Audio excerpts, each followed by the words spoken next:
Before I get into today's video, remember to follow me on Twitter. So my Twitter, the link is in the description below. You can also find me. My handle is @JacksonKruger. Come over, say hi, and anyways, back to your regularly scheduled video. All right, so we got to see some Kyle Trask again. We've seen a good amount of Kyle Trask. I would like to see him with first team reps, but I don't think that's going to happen. At least as some second team reps, I would like to see. That would be fun. But we're still mostly third team, and we've seen some good stuff. I feel like this performance, in my opinion, was a little better than his week 1 performance. I still have some issues that, again, I won't completely go over, all the issues I have with him. I've talked with that to death a little bit. There's some promise in this game and still some negatives, so we'll talk about both. So we'll start off with this play. So what's going to happen here is this is a good play. So it's zone coverage, and you see there's tight end running. It's going to get into a gap in coverage right there in that middle area of the field. And watch how right when this play starts, so Trask makes this throw. It's really on a rope right there, and it's basically, it's caught at this point. Tanner Hudson has it. It was a perfect throw. And again, one thing I've always said about Trask, when he has time to make a throw, and he does have this long throwing motion, but when he has a clean pocket and he doesn't have to shorten the motion whatsoever, and he can make it work, he can hit guys, and he has a bigger arm than people realize. I really do feel like a lot of his quote-unquote arm strength issues are more of a throwing motion issue than actually his arm strength itself. There's some fun stuff after the catch was made, but still, very good throw from Kyle Trask. Okay, let's talk about this play now. To talk about some arm strength issues, perhaps. So, for one thing, he did check out of a play at a certain point. So that's interesting to note. He's taking advantage of changing plays at the line. You like to see a quarterback who knows when to do that. But watch what's going to happen on this play.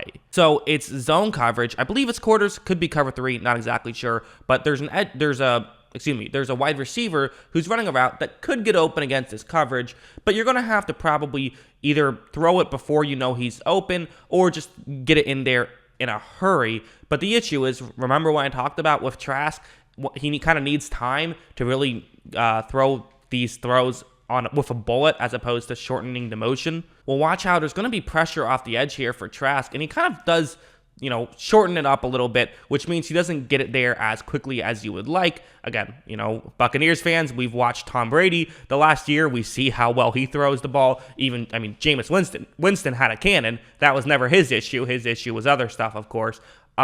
You see right here, a Tennessee player can jump in front of the route, which he might not have been able to do had Trask thrown it earlier or gotten the ball there quicker. It ends up getting incomplete, and again, throws it there earlier or throws it there quicker. It's a catch, but that's not something I'm sure Kyle Trask can do as well as some other quarterbacks can do. This play was unfortunate.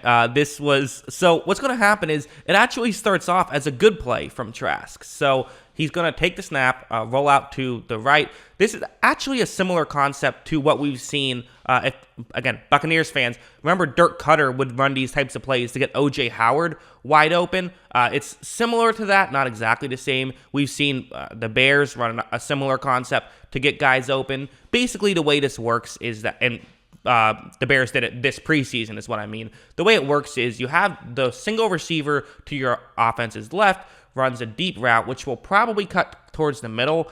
The idea is you want to get the corner who's in charge of covering that zone out of position, because then you can send another player into that area and hopefully he gets wide open. Now, it's not a guarantee to work, because all that has to happen to have it be covered up is a linebacker reads it and then steps back and covers it up. But still, that doesn't always happen, and when it doesn't, a guy can get wide open. However, watch, right when this play starts, Trask fakes the handoff. He's looking over there and quickly realizes that it's not open. We can't see it, but just by Trask's reaction, you can tell he's saying, okay, that's not an option that we have right here. So that was good.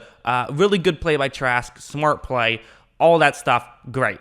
Then he's going to turn into Jameis Winston right here. Watch him look, that's right out of the Jameis Winston playbook. It didn't end up costing them anything, but it's just unfortunate, and I feel bad for Trask. He was clearly frustrated with himself after that one.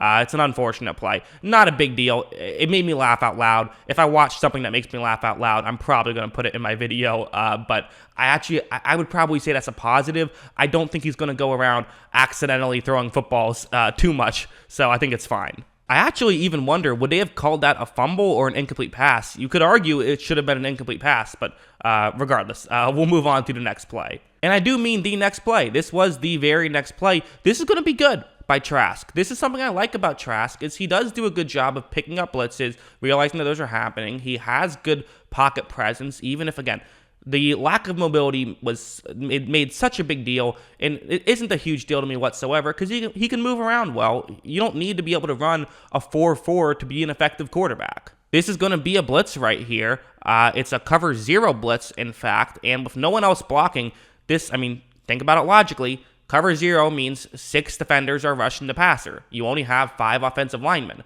So somebody is going to get free right away. Trask is going to have to get rid of this football right away. But watch what he does. Real quick, takes a snap, immediately throws it, and they pick up some yards right there. That's exactly what you wanted to do. Make a possible third down play. So good stuff there from Trask, I thought. There was also this play, which wasn't great. So it's zone coverage. You have a tight end running into that gap in coverage over in the middle of the field area, and watch what's going to happen. So Trask takes the snap. Looks like the linebacker created some contact with the tight end, which might be the reason for this, but I still would say this is a missed throw regardless, because look at how open he is.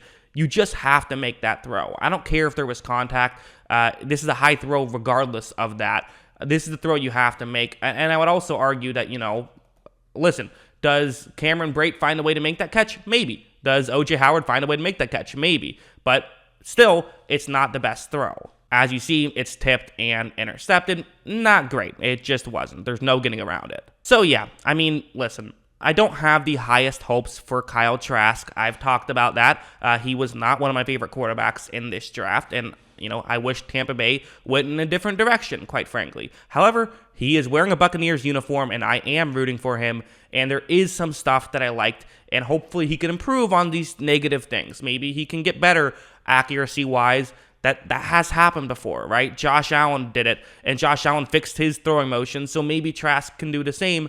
Although, again, I haven't really seen that in the preseason. So hopefully that can happen, because I do feel like he worked the mechanical issues out. He could be a legitimate good quarterback, and there is some stuff I really liked in the preseason game. I liked that he picked up the blitz right there. I thought that was really good. I like that he can read a play and say, this isn't working, let's find something else. Didn't love that he randomly fumbled the ball when there was no one around him. Didn't love that he missed some throws. Don't love that his arm strength isn't able to get the ball through some windows that are tight, but in the NFL, most windows are tight. So I have a love-hate relationship with him right now, but again, I want him to prove me wrong, and there's some stuff I like. So let me know what you guys thought about Kyle Trask in the comments below. Always love hearing from you, and of course, as always, thanks for watching.